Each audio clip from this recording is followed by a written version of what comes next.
If, for example, in your sitting room, you have a problem with leakage, or for example, a water is dripping from a cup like this, and it's going directly on the floor in your sitting room. If you want to pretend that you are solving the problem of the water leakage, you will continue to clean the water on the ground. But if you don't want to pretend that you are solving the problem of this leakage, you will definitely stop this water from leaking. Because when the water stops leaking, then even without cleaning the water on the surface of the ground, it will dry up.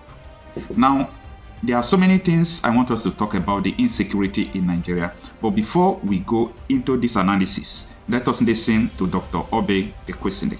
I will remind the country that it was precisely killings in Benue and Plateau that made me in either 2017 or 2018, I had to do a solo march to the villa. I couldn't take it anymore. That hundreds of people could be killed. Children, grandchildren, grandparents, parents, boys, girls, women, killed. And we were getting used. We were becoming totally indifferent. We had become desensitized to the death of our fellow human beings. I couldn't take it. I did a solo march to the villa. Some Nigerians were busy, mocking, laughing. But here we are today. It is not a good thing. This is a curse upon our land, and we need to end it. It is a complete breakdown of the Nigerian state. The Nigerian state is supposed to be composed of values that underpin institutional processes for addressing matters. And we also have constitutional mandates of roles that need to be played in order to address bad behavior and also to in fact reward good behavior. So we have a Nigerian state today that is in total collapse of those institutions and processes and procedures that would ordinarily tackle the kinds of issues that we're discussing today. What that then points to is that there is even a deeper problem that when the state has failed, when the Nigerian state has failed, it has no consequence on those who have culpable for the failure of the Nigerian state. So this matter of a complete breakdown of the Nigerian state and no consequence as a result of no accountability for failure is something that we must address, which is why in a recent article I made the case that we are in a place where the pathway for us to actually make progress as a country now doesn't require little solutions. It doesn't require minor solutions. We do need very deep conversations that would be very tough. We need to question a lot of things about our current setup as a country. We certainly don't want to be a country that is operating on the fringes of our possibilities. Everything that you can think in terms of the indicators that make for a country that is viable, we no longer have. So if you ask me, in the way that you've asked specifically, I believe that the insecurity we have in this country, which has led to the total loss of value of the human life and the dignity associated with it, is the key reason why we need a national conversation. We need a legally mandated national conversation, not the types that politicians or the military organize by themselves, but the kind of conversation that brings in the citizens into designing a country that is viable, a country where you have negotiated what are our core values, a country where we all agree toward a common vision, a country where we can agree some common identity regardless of our political persuasion, our ethnic identities, our ideologies, our status. We do need to recreate a Nigeria that is viable, that is functional, and a country that does work for everybody. That was Dr. Obi Ekwezili addressing the state of Nigeria. She said Nigeria is becoming a failed state. But for me, Nigeria is totally a failed state. Any country that has normalized killing of people is a failed state. Nigeria has been able to normalize killing. What I mean is this: if people die in Nigeria now, it doesn't shake anybody because every day it has become a normal thing. I mean, killing people has become a normal thing. And I saw so many people supporting Tinubu, especially people from overseas. And those people, if war begins in the country where they were, even though 50 people died, they will run away from the country.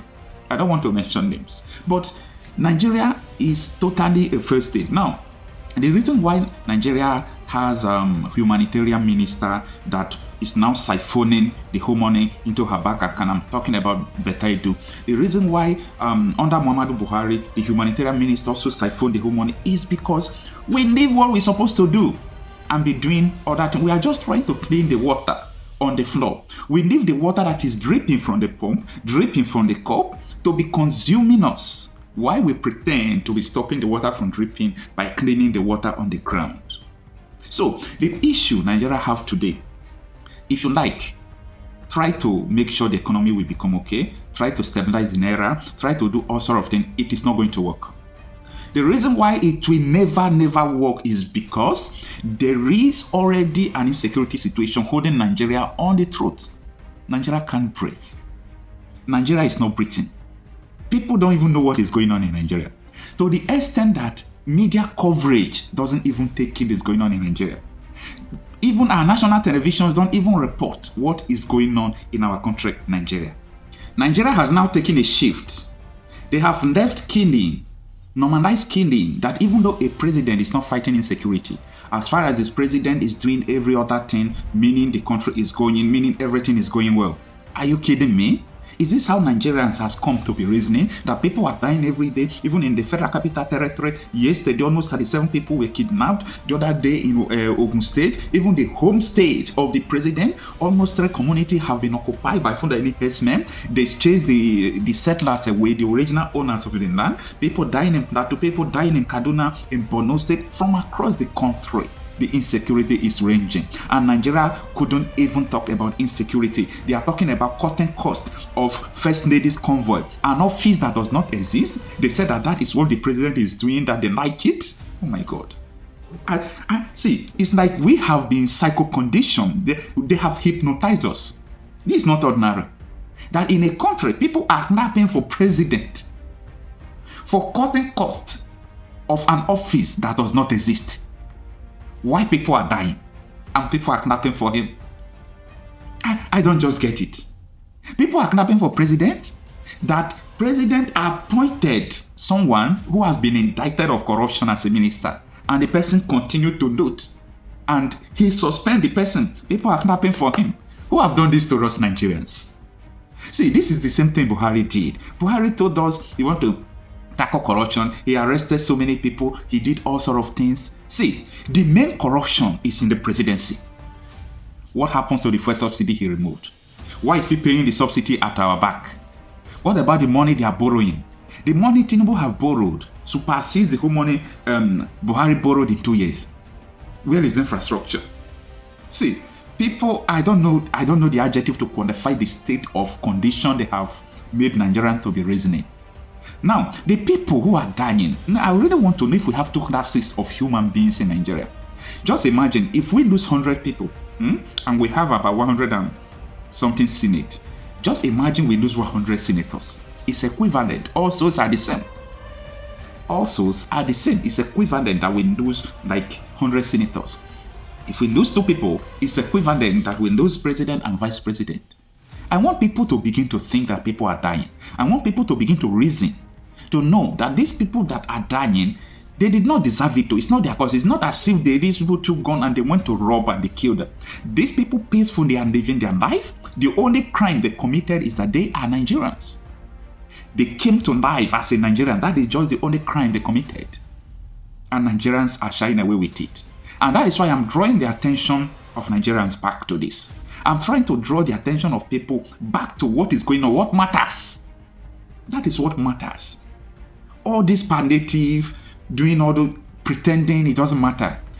If it matters, Tinubu will not budget only 5 billion for students for 4 years and budgeted 6 billion for car park for the senators. Nigerians, start reasoning. Start reasoning. They have hypnotized us. It is time for us to start reasoning.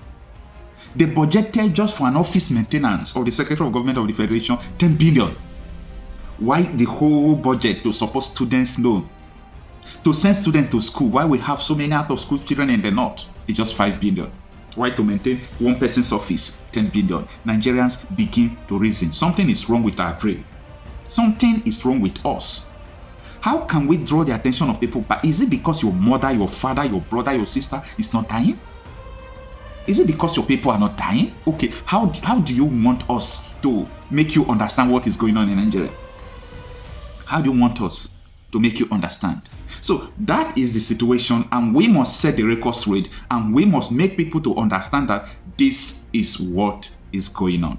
Please, even though you don't like this video, even though you like it, help me share this video. And if you have not subscribed to this channel, subscribe. I don't care about your comments. I saw so many comments the other day. People are even cursing me for talking about insecurity in Nigeria because it's not affecting them. That is what we are saying. The same character with our politician. But don't worry, continue to comment because I don't care. So the record must be set straight, and we must continue to say the truth. Thanks for listening.